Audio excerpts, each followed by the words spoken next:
y'all? It's your girl Sakina, and I'm back for another review. This is my review for the Encore. Yes, BET presents the Encore. This is season 1, episode 1. I told y'all about this show and how I was just not feeling it when it made headlines, like trying to figure out what's up with this whole idea. But then I seen the trailer and got my entire life. I got my entire life watching this show. Every time somebody hopped out their Uber XL, I was geeked as all hell. So yes, y'all, let's just go ahead and get into it, okay? We already know that it is produced by Carlos King. We know that he is the executive producer of R&B Divas, and that's exactly what this show gives me. It also gives me a mix in with making a band, which I absolutely love. So yes, let's just go ahead and get into it. We get introduced to the girls. The first group of girls we get introduced to is Fallon and Farrah. They're the twins from the group Cherish. I'm feeling really unappreciated. Y'all know the group, okay? So they're the first ones to make it to the house, and they're trying to figure out who is going to be a part of this group. So basically, they're getting surprised every time somebody walks through the door. The second person that walks in, or the third person technically, is Pam. Yes, Pam from Total. Can't you see what you do to me? Hey, our love was meant to be. So yes, it is Pam, and I was very excited to see her, but what I was not excited to see was that foggy mask. Ma'am, what are you doing? Like, I understand we're in the midst of a panorama, but you couldn't pick a better mask, because it's not like they could even reach your lips, because baby, that hot breath was steaming up the damn mask. Like, I was just like, Pam, girl, if you don't take that off. Now, Fallon and Farrah are talking to her, and they're trying to, not Fallon and Farrah, honey. That's one of their other sisters. Fallon and Felicia talking to them, and talking to Pam and trying to figure out what group she came from. And she was like, you know, Total. So they was like, oh yeah, we love Total. And I'm like, do y'all really? Because how did y'all not recognize who she is? She looks the same. I mean, I know she got a foggy mask on, but I'm going to need you to sing a song or something. I'm going to need you to prove to me you know who Total is, because it was not giving me that. Now, Miss Fallon, she wanted to be shady in her confessional, talking about, I was expecting somebody that was under 40. I said, okay, here we go with the mess. Next person that comes in is Nivea. Don't mess with my man. I'm a bit of one to break it to you. Hey, y'all already know I'm going to be singing. I already sing in my other reviews. This is a singing show, so I'm going to be singing my ass off. So just get prepared, okay? Y'all just go ahead and follow suit. Sing with me. Now, Nivea is a solo artist. We know that she never been in a group before. She was asking the girls, I wonder how many members are going to be in this group, because it's going to be too many bitches, okay? She said that she gets along with people until she does not. And I can understand, because you already know how females tend to be when it's a lot of us. The next person that shows up is Shamari, okay? Yes, Shamari from Black. We all know her from the group Black, Bring It On. And then we also know her from being a member of the Real Housewives of Atlanta. I miss her so much on that show. I really felt like she would have brought something this season with the newcomers. Like, bring Shamari back. But like, I understand, because sis got gigs. She booked them busy right now, so she ain't got time for RHOA. But it's okay. She looked really good. I was so excited to see her. I was loving the braids. Loved the casual outfit. I said, come on, Shamari. Next person we get introduced to is Aubrey O'Day from Identity Kane, from Making a Band. And at first I was like, no. When I seen on Twitter that this group was forming, I said, Aubrey? What? Why? Like, for why? But I was so excited to see her, y'all. I couldn't even front, because I am a huge fan, like I said, of Making a Band, of Identity Kane, of Day 26. Okay, I go hard for all of that. So I was so excited to see her, because Identity Kane is one of my favorite girl groups. So I said, come on, yes, yes. But one thing I was not feeling was those boots. What was you wearing? Like, I don't like when people put those boots on. I feel like those boots are not practical. They are only good for photo shoots. I don't want to see people wearing them oversized, flimsy, flopping over thigh-high boots. Like, they are not made for regular day life. Regular day life, which I know for regular purposes, okay? Is basically what I'm trying to say. Another thing that I was not feeling was that top, sis. What was that? What was that? It's enough for me. Moving on, we see that Irish and LaMisha from the group 702 arrived together. Misha, what are you wearing? What are you wearing? I mean, let's totally be honest. That dress was a no for me. Irish, I think she had on like some sequenced basketball shorts with some heels. I said, And is it me? But I did not recognize Irish at first. Like, if they would not have said, this is Irish from 702, I would not have recognized her. Because for some reason, she just looks different to me. It wasn't until the end of the show that I started to really recognize who she was or what she looked like within the group. But I don't know, she just looked different. And not saying that she got surgery or anything done like that. She just didn't look recognizable to me. The last person we see coming through that Uber XL is Keely. Keely from 3LW. Miss Promises, okay? I'm getting a little tired of your broken promises. Looking at your pages and different numbers, okay? We also know that Keely is a part of Cheetah Girls, okay? Throw your hands up if you know that you're a star. You better stand up if you know just who you are. That's my favorite Cheetah Girl song. Look, y'all know, I know songs for all these damn groups or individuals. But nonetheless, Keely goes, at this point, everybody is mingling, right? And Keely says that she doesn't like the idea that girl groups can't get along, and basically she wants to undo that. I said, not you saying that. Was you thinking that when you threw your bucket of chicken over Notori's head? When y'all was sitting there bullying my sis? Huh? Don't forget that, Keely. And I know her mama was recently in the media talking about this, if I'm not mistaken. I don't know if it was like in late 2020 or early this year, but they was definitely talking about it recently. And I felt like I wanted to drag her raggedy ass mama. I said, right message, wrong messenger. Shut up and eat your food, Keely, because we don't want to hear that from you. The girls start talking about their issues within the group and stuff. And Misha said that she felt like she didn't get to reach her full potential within the group because Mila was their lead singer in 702. And I was, when I watched the girls come up, I was like, where Mila at? But then I said, Bean, you can't do that. It's their time to shine because remember, Mila was on R&B Divas. So yes, let the girls get their shine here on the Encore. I said, okay. Had to be quiet. But yes, Mila was the lead singer, so she kind of overshadowed the other two members. And Iris said that a lot of the time she was trying to play mediator and peacemaker because Mila and Misha did not get along. So that's the reason why their group broke up, because they just couldn't see eye to eye. So Iris is here with the thoughts of this being a second chance. I said, go ahead, girl. Now, Aubrey said that she's here to form a sisterhood and she wants them to be in control. I said, okay, well, one thing you need to be in control of, Miss Aubrey O'Day, is that mouth of yours. So, yeah, control that mouth so you won't be fired again. Because remember, Danny D. Kane broke up because she was doing all that rah at that round table, and she had been doing all that, talking back and all of that throughout the whole making of the band. And Diddy had enough of it. And he was like, you know what? You can go. Baby, you can go ahead. And the rest of them follow suit with the exception of Don. And that's how they made Diddy dirty money.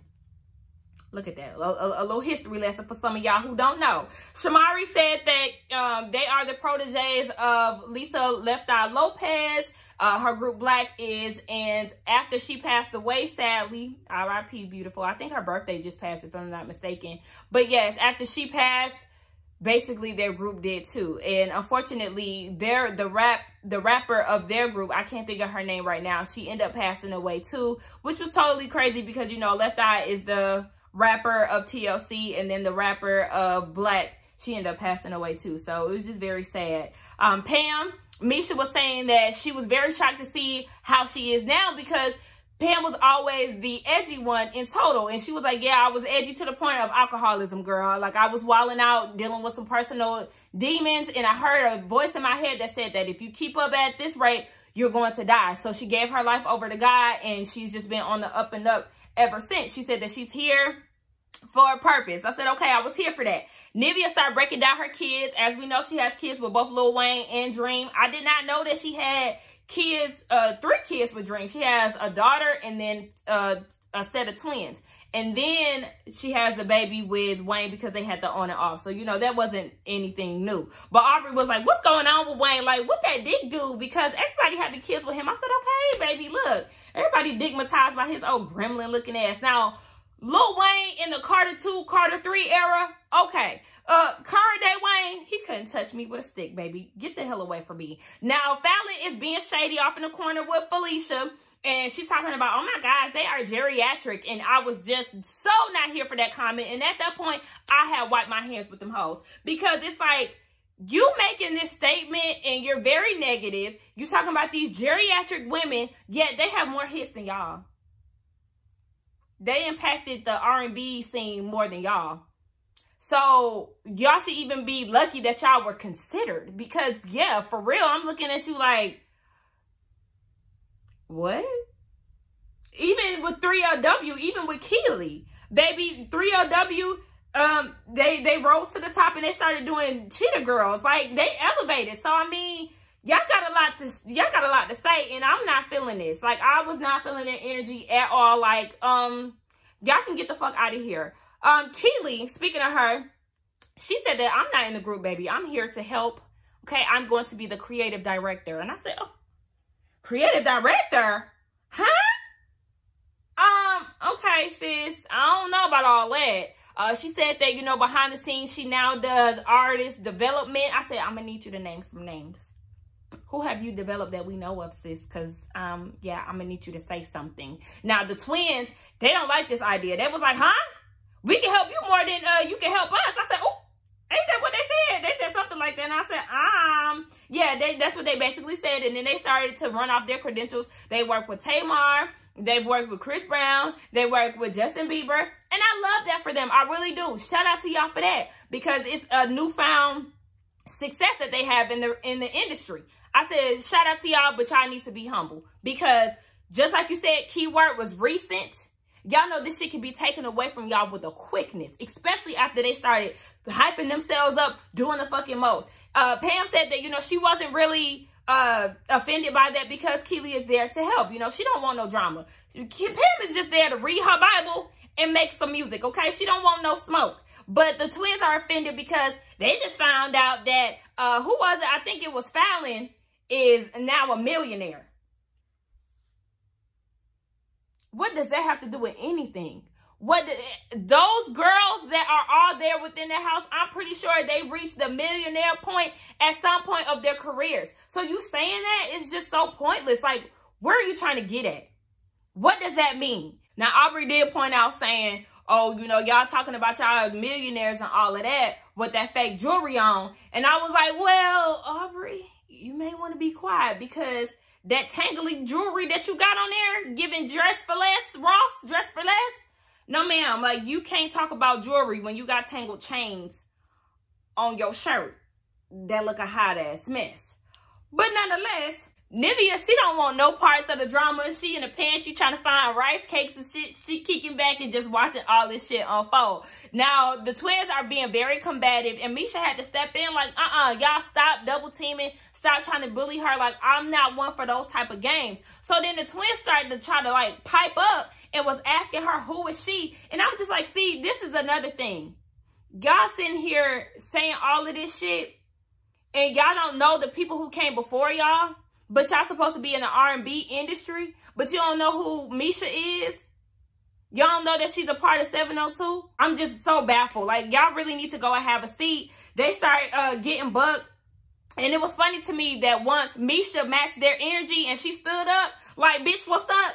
They wanted to act all confused and didn't understand where this energy was coming from. She's matching your energy. Y'all coming with all that rah-rah, and she doing the same, and all of a sudden y'all want to back down. Yeah, because y'all really scared that she might whoop y'all ass. That's what it is. Like, I can't stand when people do that. Y'all try to do that to, like, who y'all think is the weakest link. But once somebody else that is on your level try to get with you, do you want to back down? Do you want to act all confused? And you don't understand where all this animosity and all of this, you know, the energy is coming from. Baby, don't do it, twins. They start feeling themselves, talking about they're here to help the girls and that they need this and they don't.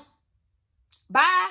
I was with Misha. Ain't one of y'all a millionaire? Get the hell out of here. Like, yeah, if that was the case, if y'all was as successful as y'all making it seem, then y'all wouldn't even entertain the thought of being here. What y'all want is another chance, just like the rest of the girls. Didn't Fallon say that Keely is a part of a failed group just like the rest of them? So are y'all. So y'all need to humble yourselves. Like, I really wanted them to leave. They went outside and they tried to talk about it. I was with Aubrey when Aubrey said that they still going through that phase of seeking validation. They sure are. So they just felt like, oh my gosh, like, I can't believe that we here. They doing all this shit outside. And they said that they was basically going to sleep on it.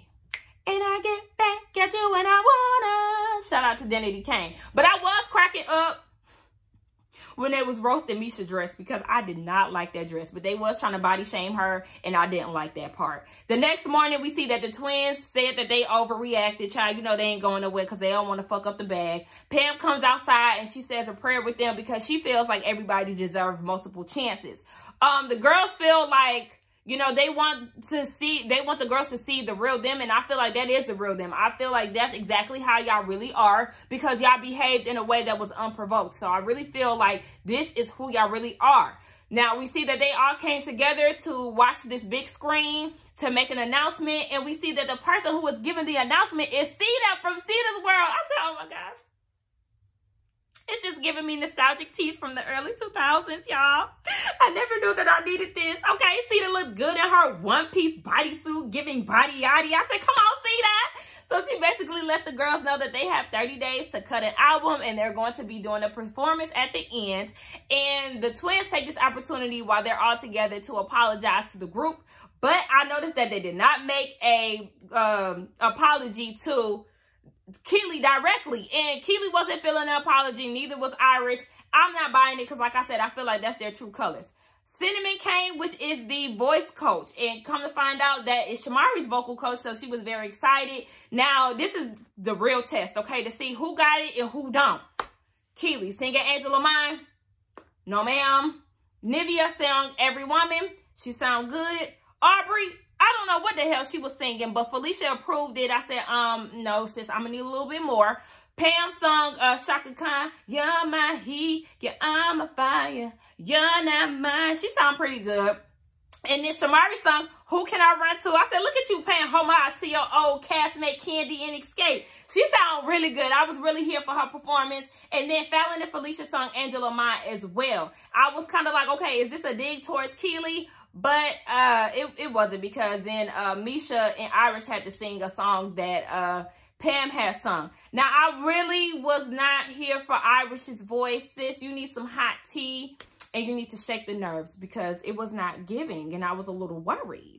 Moving down to the songwriters, we get introduced to Cosign, who worked with Big Sean and Riri. Nivea said Cosign can get all of this love, okay? She said, baby, I wanted to jump on him, but he may not be able to handle this thickness because he a little skinny. I said, okay, put that thing down. Make your presence known, Nivea. Go on here, girl. Then we see Elijah. He's known for Usher's Climax, and he worked with Riri. They asked the girls what their vision was for the project.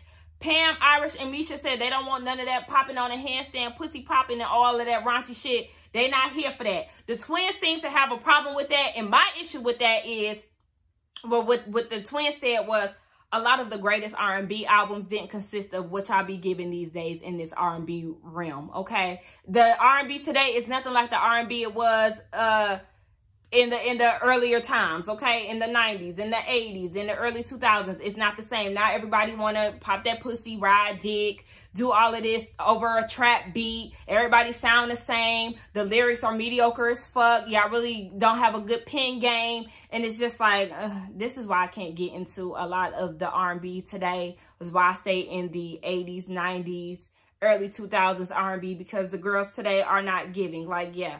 The greatest R&B albums were not as explicit. Yes, they talked about sex, but they found a way to work around it without being so vulgar. So it's just like, girl, it's possible. Y'all trying to make it seem like it's impossible. And it's just like, see, that's where y'all greenness comes from.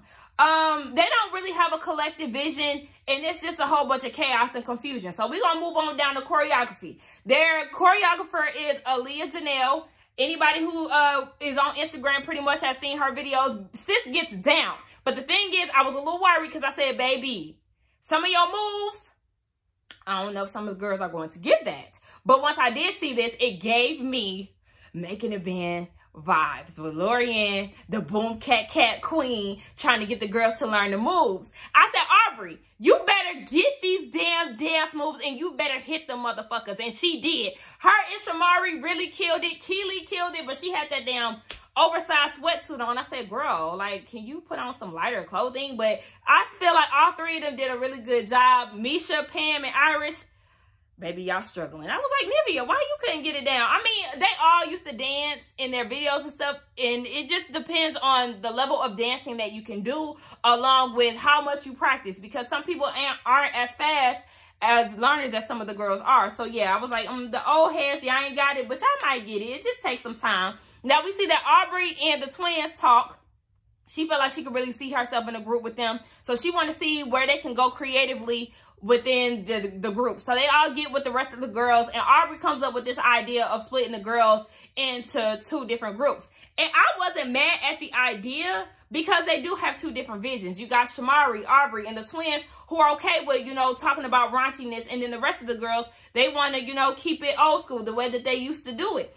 And I didn't see a problem with that up until I started to see some of the girls' reactions, and it was definitely giving off dodgeball tease. You know how dodgeball, you start picking certain people and then the weakest links are at the end. I don't like that feeling of making people feel left out or making them feel lesser than, and that's exactly what it was giving off, because Aubrey definitely picked the girls who she felt had the total package, who could sing, who could dance, who could do this, and she wanted to group with them, and then she wanted to leave the old heads, Pam, Irish, and Misha, and Nivea, off to their own group. And I didn't like that. I did feel like them as a collective, it would have just been better off. But based on what I've seen at the end of the episode, was to come throughout the season, it does look like they stick to this plan. I feel like it can work, but I just didn't like the feeling that it was given off to the other members. But, you know, they could sing their raunchy stuff and then they can do their old school stuff. So it may be able to work out, because they may not have to feel like, okay, well, now I got to get these dance moves together. Or now I got to feel like I got to try to, you know, match up to her vocals. You know, they may feel like they have to compete, and they may not have to do all of that now that it's split up into 2 groups. So I see it, but then I don't see it. And then Keely wasn't feeling the vibe, because she feels like Aubrey was being manipulative and divisive. So she felt like she was basically trying to go with the people that she could easily sway, which is the twins.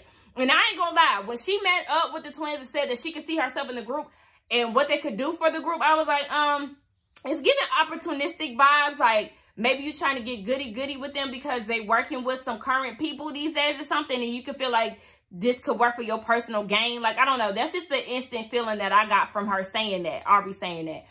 Moving on, we see that Irish is talking to the girls about motherhood, and she said that her son came along around the time that she was losing her twin. Her sister passed away when they were 27. She had cancer, and, you know, she was just basically talking about you know, the difficulties that she had to overcome dealing with the loss of a twin. And, you know, the twins were there and they really rallied around her. And I really liked that moment, because, yeah, it kind of brought them together. Just like Pam said, like, you know, the devil was working trying to separate the group, but it's moments like this that bring them together.